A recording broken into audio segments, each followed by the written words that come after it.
Hi, welcome to Diaries. My name is Michelle and this is Tia, and on our channel we share stories on how to build wealth through real estate. So be sure to check us out on a weekly basis so you can hear about real stories from real investors working on real deals. Yes, and if you're looking to buy or sell, please reach out to us at doordiariesre.com, fill out our contact sheet, and we will get in touch with you for a free consultation, and then we'll connect you with a real estate advisor that's well versed in investments in your area.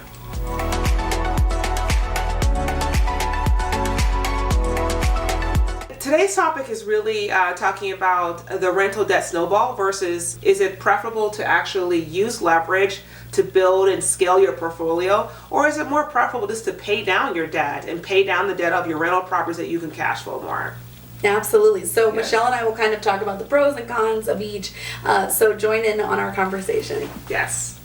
This new concept that I've been reading a lot about is like the rental debt snowball effect, right? Right. And so everyone always says, basically take your smallest debt and start to pay that down first, and you really feel good about it, and you move to your bigger debts. And the idea with this is it's your rental properties. So Right. You're really just trying to pay the rental properties down. And my thought is is it worth it to pay them all the way down, right? Because I have a couple properties. If I were to pay that down, even just one of them, it's that replaces the whole salary. Right. I paid that whole thing off and I'm making, $70,000 or $80,000 cash flow. Right. But I got to work my tail off to do that by, taking all the cash flow from the property and put it into it, taking my personal cash flow, putting it into it.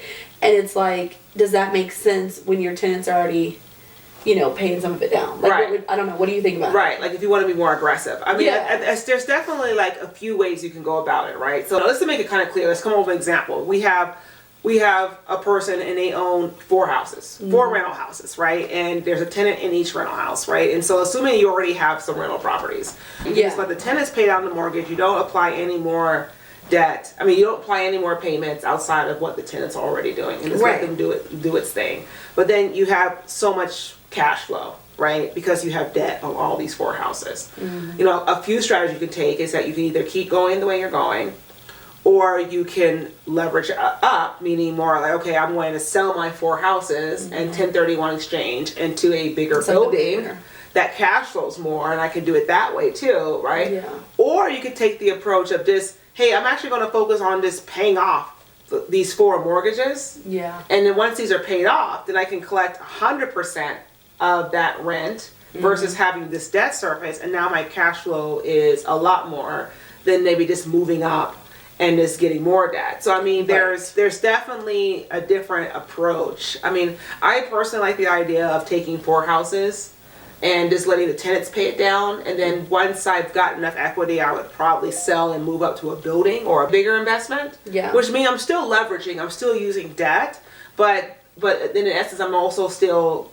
getting more and more cash flow. So I don't have to use more of my own personal capital. Right, that's the part. Keep investing into the investments, right? But I think that for someone who likes a safe approach, okay, I don't want to get more debt. I don't want to graduate into bigger investments. I'm just going to keep my 4 houses. Yeah. I'm just going to focus on paying down the mortgages. But that's going to require your own personal capital. So taking your cash flow and investing it, or even maybe if you have a job or a business that's not related to the 4 rentals, you're just going to have to come out of pocket and start paying down the mortgage aggressively for your end goal. So I think it's really based upon your strategy. I mean, I rather move up and not have to put any more capital towards it and just continue leveraging debt. But there's something to be said about just having some paid off rentals. Yeah, I mean, at the end of the day, it really mitigates a lot of the risk, right? Once you actually have that property paid off. And I think that's the attractive part of it. And we're talking about living a life of freedom. And when I think about that, let's say you do have 4 rental houses, right? If they were completely paid off, each one would pay me, for easy math, $100,000, right? Right. So just with these 4 simple investments, you can be making $400,000 a year, but let's say for 10 years you got to grind it out. You got to put all your cash flow towards it. You've got to work your extra job, any extra money you're putting into it, right? But literally at the end of that 10 years, it's freedom, right? You can quit your job. If someone gets evicted, it's fine, right? If something happens in one building, you're okay. Right. So, and then at the end of the day, if you really found a really good deal, then you just leverage your buildings. Right, And you have the option, but you're Exactly. not so over leveraged. Right. So that's kind of what I like about the rental snowball effect, but you do lose your depreciation, right? Because Right. obviously your depreciation lasts for 27.5 years.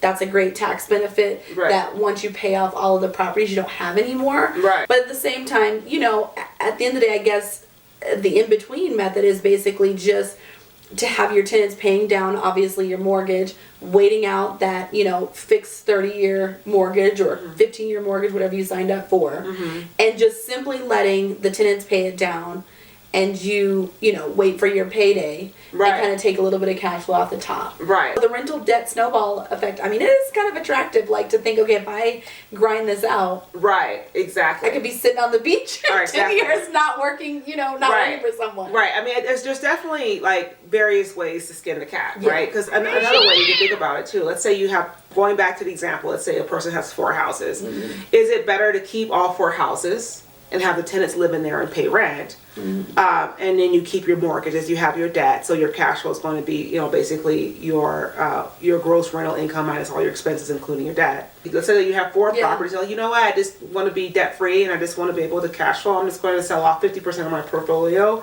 pay off the debt for the Perfect. other 50%, and now it's cash flowing. Yeah. That's one way you can go about it as well too. Is it better to have 4 houses where you have mortgages on them, or is it better to have 2 paid off houses? It reduces your expenses and Yeah. you get a much bigger cash flow. And I think so that's it the just thing. kind of depends. Like, people get into real estate and they don't realize that you have all these options, right? And like, that's personally what I love about it, is that literally you just think about the end goal in mind, right? Like, do you want to retire in 10 years?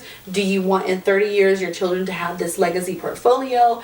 Do you just want one extra property to supplement, you know, your income, or if there's emergency? Right. Like, what is your end goal? And like, and that's why a lot of people come to us, right? And they're like, oh, I want to get into real estate, you know, but so-and-so said, and the market said, and this said. And like, what I always tell people is, none of that stuff matters, right? It depends on what your personal goals are and when you decide to invest in the market. Right. And how we can get to that end goal. Right. Right? Because there's always a deal to be had. You know, there's always money to be made in real estate. It doesn't Right. matter where the interest rates are or where the economy's at. Right. And that's why it's like one size doesn't fit all. Right. And people just don't really understand that. Right, exactly. And I think it depends on the investor. I mean, if safety and security is more important than you, then maybe focusing on the debt pay down Yeah. is the right approach for you.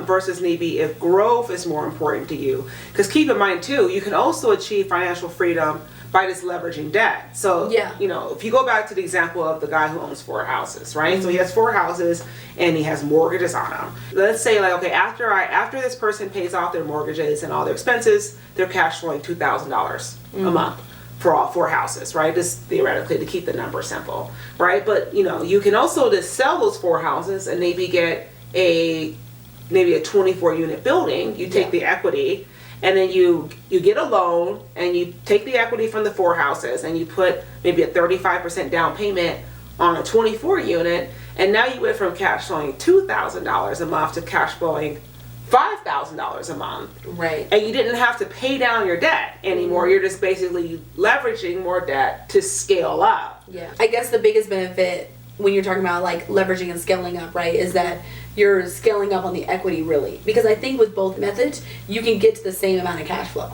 Yeah. You know what I mean? Like, if I have the 4 houses, and the 4 houses are gonna give me 100,000, and I scale up, and that's also gonna get me to 100,000. But now my houses are worth, let's just say, $2 million. Right. But my building is worth $8 million. Right. And so right. that's the part that people have to understand, is that when you're leveraging, yes, you're taking on more risk. Right. But the reward on the back end is so much greater as far as the equity. It's not. It's I wouldn't say it's unlimited, but it's like, Yes. for example, when you have 4 houses, right? Let's say each house, you know, rents for $1,000 a month, and then your mortgage is $500 each, right? So you're collecting $4,000 a month, right? 2,000. So for each house, so if it charges $2,000 a month, right? Oh, 2,000. No, I'm sorry. You said 1,000. I said 1,000. Yeah. So let's say each rent for $1,000, and then your mortgage is $500. So that means you're getting $2,000 a month total, right?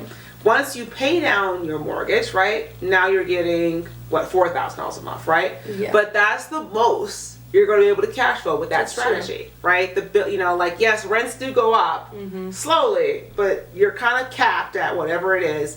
Versus if you grow and expand, Right. You can always continue and growing, expand, add more units. Yeah. Which, it's kind of an unlimited growth to us, how far you want to go. Absolutely. You know what I mean? Yeah. So you can still, and again, with the whole mind that you're not adding any more capital beyond your original investments you already had, right? Mm-hmm. The whole idea is to continue to 1031 exchange out. But also, if you're not aware of all the tax benefits and loopholes, right, then it may feel like it's impossible to do that. And I think a lot of people might buy a few small properties and they get stuck because they don't really understand how to do the 1031 exchange, or they don't understand, honestly, the financing. Right. I think once you start to scale up and you leverage, like, you really have to understand the type of loans that you're getting into, because once you go into commercial, right, you're no longer getting 30-year, necessarily fixed loans. Right. So that has to be built into your strategy of, like, what is my hold time, and am I going to grow this to the next level, or is this now my end property, right? That I want to just keep and hold forever, or until I die, or until I give it to my kids, or I sell it. Right. It just really depends. Yeah. I think. No, I agree with you for sure. I think it definitely depends on the end goal, and also, like you said, the risk factor that someone's willing to take, for sure. Right, exactly. So, something to think about. Yeah. And if you liked this video and you found it helpful, please like and subscribe to our channel, so that way each week you can get updates about real stories, about real investors working on real deals. See you next time.